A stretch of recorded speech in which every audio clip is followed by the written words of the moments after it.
Welcome to Earth Harmony Home. It's your world. Dream it. Be it. I'm your host, Deborah Gerke, and today I'm so excited to welcome back with us one more time, and I hope she keeps coming back because this has been so much fun. Billie Ortiz is with us again today to talk to us about more things in the dream world. And this particular episode, we're going to talk about dream stories, some of the best, most remarkable dream stories. And I'm sure, Billie, you must have heard so many stories. 11 years of doing this. Stories are abounding, right? Oh, very much so. Yeah, and thanks. I'm glad to be back. Thanks for having me.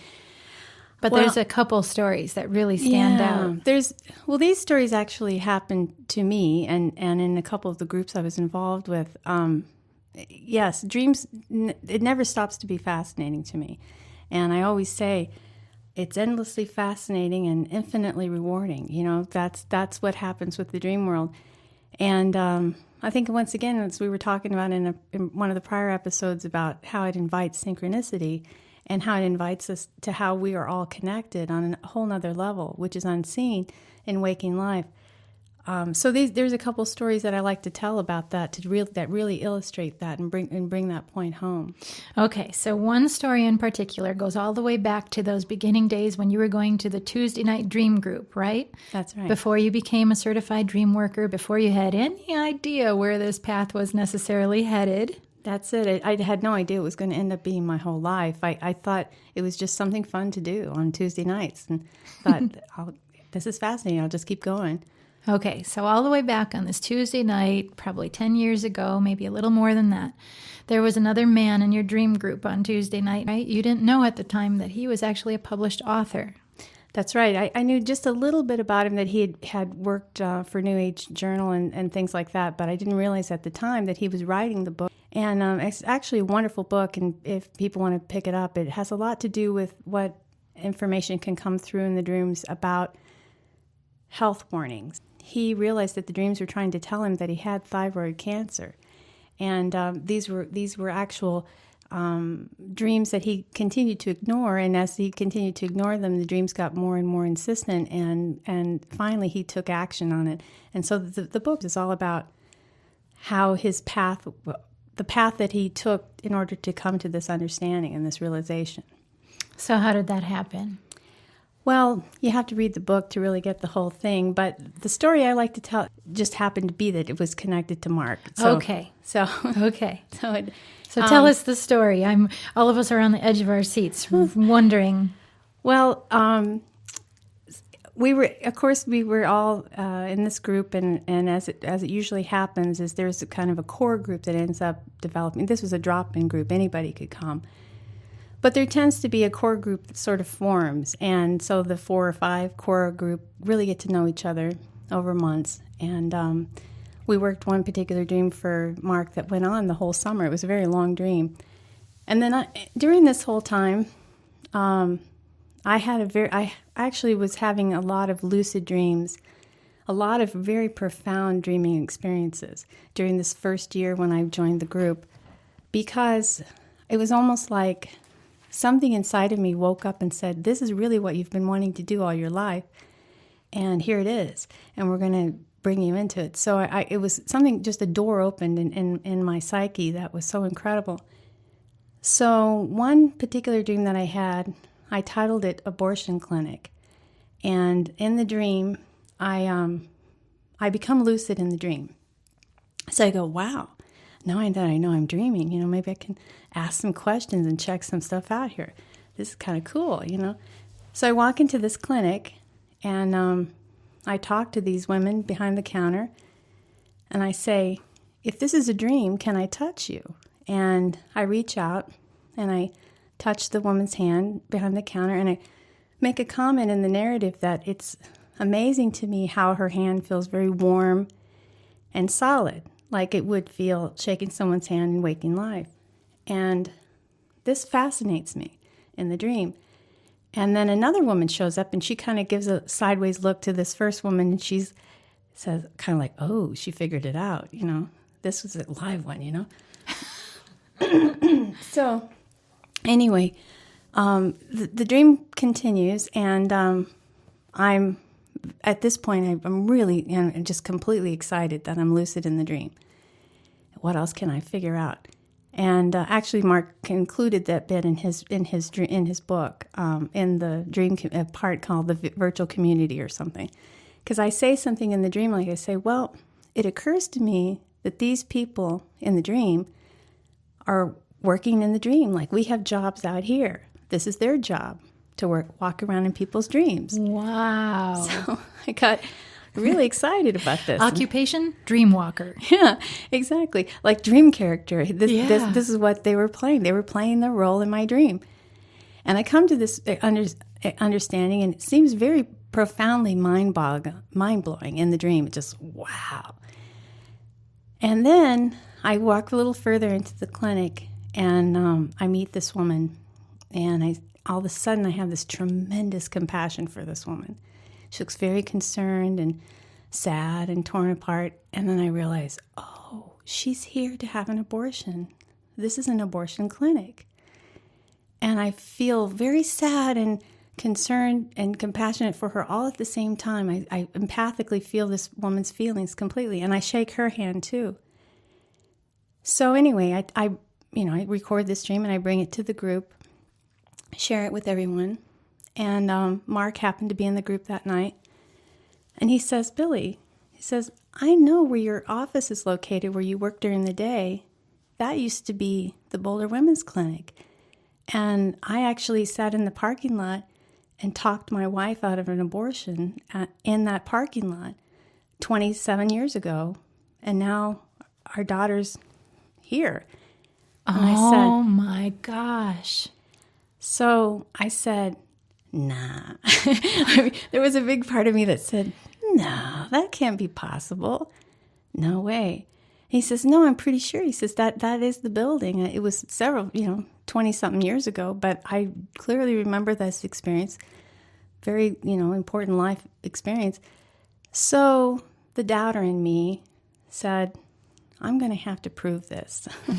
So I went to the Carnegie Branch Library here in Boulder, where they keep all the reference materials for things like reverse directories and things like this. So I thought, well, okay, I'm just going to go back that many years, look at the address and see who was actually in the office where I work now. And here I am in this extremely quiet, very dusty research library. People are not speaking at all.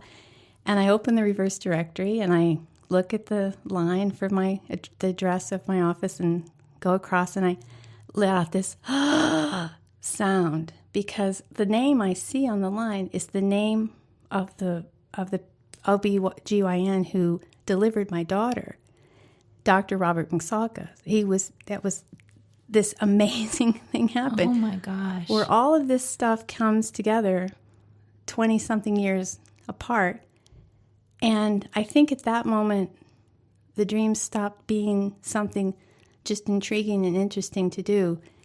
And it became a profoundly synchronistic, mind-blowing experience, to where I said, okay, there's something more to this.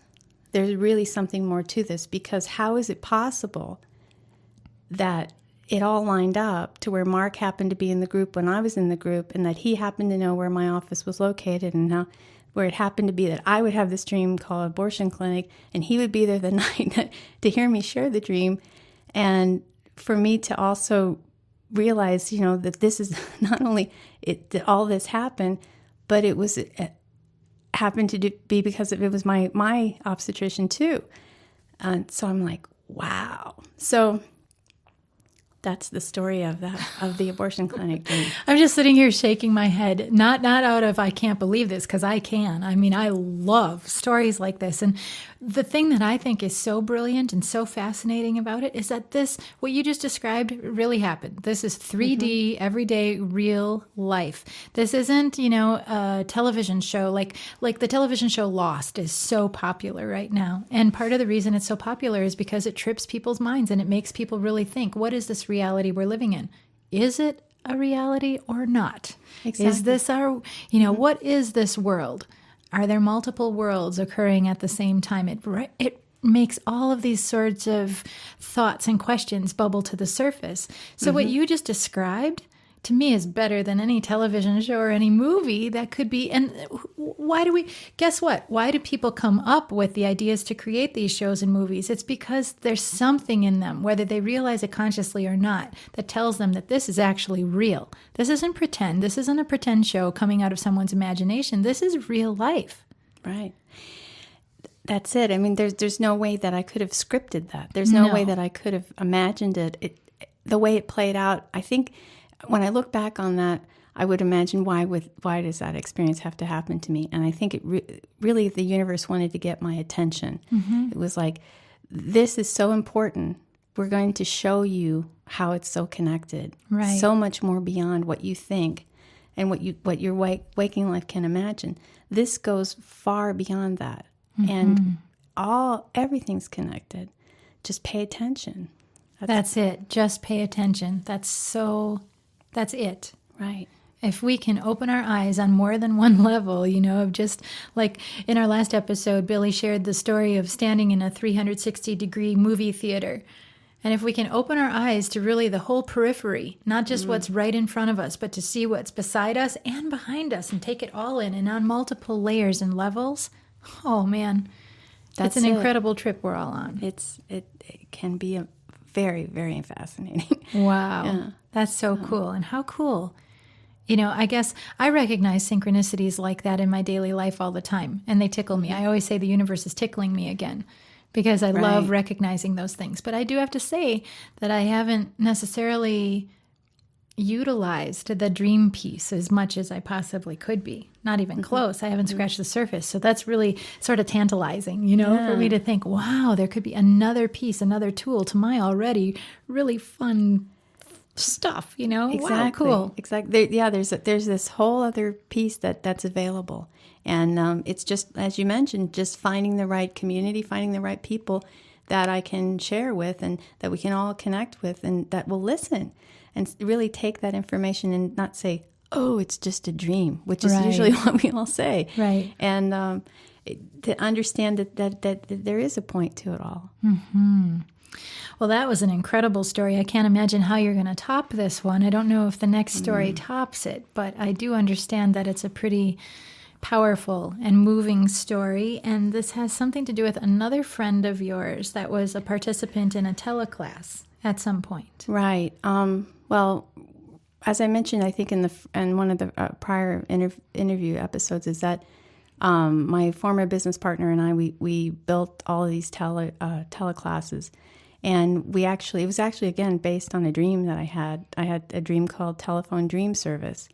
And I thought that would be fun. Why don't we do that? Why don't we just connect people from all around the country and we'll just do what we're doing in this room, but we'll do it by phone. So it actually ended up taking off and becoming pretty successful. And it was sort of like being on the radio and you just tune in by phone and we talked to, 10, 12 dreamers, whoever would show up, and we all got to sharing our dreams, and it worked wonderfully. And one of the dreamers in that group, she's a very talented dreamer, I would say. That she's a very, very talented dreamer. And part of her challenge is that she's extremely dyslexic in the waking world. Great difficulty putting together written communication or reading and spelling and those kind of things are very, very challenging for her. And I always had the idea that for Velvet, the reason she was so much of a talented dreamer was because she had to it was like a compensation in the other world. She was able to fly through walls and teach other people how to fly in the dream and fight dragons and just had this beautiful, exquisite dream life that was just like a Lord of the Rings novel or Harry Potter or whatever. It was just every time she came to the dream group with these spectacular dreams that went on for pages and pages. And it was her way of where she found some place to fit was in the dream world, because she didn't feel she often shared with me that she doesn't feel like she fits so well in the waking world because of her challenges. So one of the things, because she had such long dreams, we weren't able to and continue to accommodate her in the teledream group because it was not really fair to her dreams. So we actually built another dream group called Velodream. Oh my gosh. And so we had Teledream and Velodream. And so she had this 15-page dream at some point. It went on for 15 pages. And actually she called me on the phone and dictated the dream to me so that I could type it for her because of the spelling challenges and everything. Mm-hmm. And as I'm typing this dream, I'm just blown away, all the detail. So we set up this entirely separate group, and there were 5 of us in the group, and we proceeded to look at this 15-page dream, which I think all total took us about something like 27 weeks to work on. And so you had a group of people that were willing to just support Velvet's dream. Right. We just set up that was the topic. Completely separate group. And we met once a week, just like we did with the Teledream group. But it was specifically, she had hired all of us to just be her private dream group to work on this particular dream. So the first thing that started to happen was the 5 of us in this group, we each had a copy of the dream. We had emailed it all through. So we all, every week we would share a portion of the dream. Velvet would share, like, say, half of a page or something, and we'd work on that half a page for that week. And strangely enough, everybody in the group started having experiences in their waking life which synchronistically lined up with characters in the dream. Like, for instance, at some point, there's this angry cook in one of the scenes, and so everyone would have an experience where they would be at a restaurant and witness something like the angry cook, or, whatever the case may be. We often would meet characters in our lives that would remind us of the dream. So every time we got back on the phone with each other, we'd check in and we would say, well, did you meet this character? Yeah, I did. And then somebody else would say, yeah, for me too, the same thing happened. And all in our own ways, from our own perspectives, each of us were experiencing the dream in waking life too. And how long did you say again? How many weeks did it take to work the entire dream? Well, the whole dream from beginning to end, I think it was something like 27 weeks. Wow. And anyway, the part that I think is the ultimately very profound piece of it is during this dream, a process that, she dreamt the dream sometime in April, I believe. And we started this group right around that time, and we all were sharing it week by week. And then this was in 2001. So when 9/11 happened, we, of course, took a break for a couple weeks. We all had to regroup and kind of get over the shock and grief of all that, or try to. And then there's a lot of emotion that comes up with this. So when we were all ready to we were finally ready to reconvene the group and get everybody back online. And Velvet started out the session like she always did, and she read the next piece of the dream. And the next piece of the dream said, all the buildings are shaking, all the people are screaming, and everything is chaos. And that just had such an effect on me. Wow. Because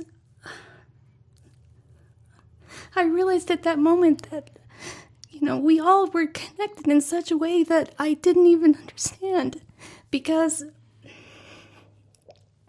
how was it possible that this dream that Velvet had had from in April, how did it happen that it lined up so perfectly with the events of 9/11 that she shared that moment, from the dream sounded just like what happened at 9/11. The buildings are shaking, the people are screaming, and everything is chaos. And there was just this silence for all of us that were connected across the country at that moment. And I think then I realized that it's more than just something fun to do or something fascinating. And it really became a spiritual practice at that point, because it takes us to a human level that nothing else could. I couldn't explain it. I couldn't reconcile it in my heart or mind or anything. It just shocked me. That experience really shocked me. And so then Velvet comes up with this great line. She says, "It's all just so globally personal." And I'll never forget that, because I thought, that's it. It's all so globally personal. It's all something that we share, and this was an experience that took so far to the ultimate degree of understanding of that. We think that we're just all these individuals, but we're so connected. So that's the story of Velvet. Wow. Well, profound doesn't begin to even describe that story. That's, wow, deeply, deeply moving and deeply powerful. And thank you so much, Billie. I mean, obviously, it really puts you in an emotional place to even still share the story. And this is years ago that the dream happened. And, but all of us, still recognize that time. It's still with us. And what I think the beauty of what you just shared is, it's so easy during that time, and still the media will take us there in a heartbeat to get into the chaos and, the buildings shaking and the people crying and the tragedy of the moment. And it absolutely was that. And it was a wake-up call for the entire world to recognize what you and Velvet and the rest of your group recognized in that moment. And all of us receive that on different levels of consciousness. How do we recognize that? How do we reconcile it? How do we accept that, man, this is a gift, really, It's a powerful, powerful gift for us to recognize that we are all so interconnected. Mm-hmm. We're all the same being, really. Mm-hmm. We have the same pulse. We have the same blood. We have the same heart. That's it. I mean, I feel like that's why Velvet is so gifted, because she was able to bring this to the world and bring that to the understanding of all of us on that group. Yeah. And something that just changed our lives dramatically. It was just such an experience. It certainly got my attention. Let's put it that way. And just like the other dream, the other story I just shared, that certainly got my attention. Mm-hmm. So I keep feeling that this work it's getting my attention because it is so important. Mm-hmm. Because it is so important for all of us to understand this. And this is one vehicle, that the way that I know to make that understanding clearer to people of how connected we are, how as you just said, we all share a group mind. Mm-hmm. We all share a group heart. And if you watch a group, I've seen it so many times, starting a workshop at 10 o'clock in the morning with 20 people who've never met each other. And by the course of the day, ending the workshop at 3 or 4 o'clock in the afternoon. And it's like they're closer than if they had been friends for 20 years, because the emotional experience is so much deeper than where we normally talk to each other. We normally spend our lives so much on the surface of basic working life information, we all, lots of times people complain so much about their job, and they complain so much about their boyfriends or girlfriends or whatever. And then the next week they go out with their friends and they complain about the boss, and they complain about their girlfriend again. And it's like, I feel kind of like Dr. Phil, like, well, is that working for you? That's what it makes me think of too. Dr. Phil, Oprah, and Abraham. I'm a huge fan of Abraham, the teachings of Abraham, and how that, and in such deep gratitude to Jerry and Esther Hicks for bringing Abraham to all of us. It was wonderful that same stuff. thing, It's like, gosh, First of all, we were not put on this planet to be suffering, to have struggle. We were put on this planet to love and serve each other in gratitude and gratitude and love every single day. That's right. And as soon as we accept that invitation, man, life just starts blooming all over. You know, colors are richer. Our life experience breathes in a way that it's never breathed before. Well, and I think this is something I didn't quite say in the beginning that I wished and I'll say it now, is that I think one of the biggest purposes of the dreams is to move us more towards our authentic self. Yes. And I think our authentic self may not necessarily feel comfortable in the beginning. It's like buying a new pair of shoes. It's like, oh, I have to break them in, you know. And I kind of like my old shoes. It's sort of hard, you know, it's like, well, they were really, really comfortable. So like my old self is like, well, it's really comfortable. Why change? And, but something in the dream is always nudging me towards how I can be better and more whole and more complete. So the authentic self is something that it's there always. And I think that's one of the terms that Jung uses is individuation. And individuation is not doing it the way that anyone else has done it. Becoming my authentic self, becoming the one that I was born to be. And so I think that really is all of our mission on this planet in this particular incarnation is to find out how we can authentically be that person we were meant to be. And the dreams will definitely guide us that way if we're willing to listen, if we're willing to take the time. And we're willing to pay attention. So I love that. I mean, that's why I created this particular website, Earth Harmony Home. That's why I do what I do, because I know that part of my passion and part of my purpose in being who I am authentically is helping other people share their authenticity, which then helps other people live up to their authenticity. And it just continues to grow and blossom and bloom like that. And I love that. And I love that you're sharing that we now have another tool in our toolbox that some of us have been aware of and maybe we haven't been as aware of as we could to utilize this tool of what our dreams are giving us each and every day. That's so important. Thank you for giving me the opportunity to share it with another audience because, and I really believe what you're doing is a wonderful idea because, you know, I think the internet's really going to be the place where we can learn even more about each other. I mean, it's already happening. I mean, with YouTube and all kinds of things, we're all learning so much about who's out there and what they have to share. And I think, so this is brilliant. Yeah, I think so too. You know, the World Wide Web, it's like, it really is the neurological workings, I think, of the universe. It's providing us a space to express. And, you know, we all have the freedom of speech, right? But for many, many years, there hasn't been a medium that's allowed people to really express their hearts. Yeah. And so, and sometimes, sure, you know, that expression can be utilized in ways that maybe aren't what we would choose for ourselves. But I can make a personal choice, and you can make a personal choice the way you have on your path to live it beautifully and authentically and to be in service. Yes. And so I'm just really in gratitude every day for this medium that you and I can sit here in this room in my house and talk into these microphones and share with people all around the world. It's not limited to a radio station or a television station. Anyone, anywhere can tune in and listen. And through this listening process, you know, people are touched and they're moved. Yeah. And this can make a difference. That's bravo. That's it. Yeah. So I appreciate what you do very much.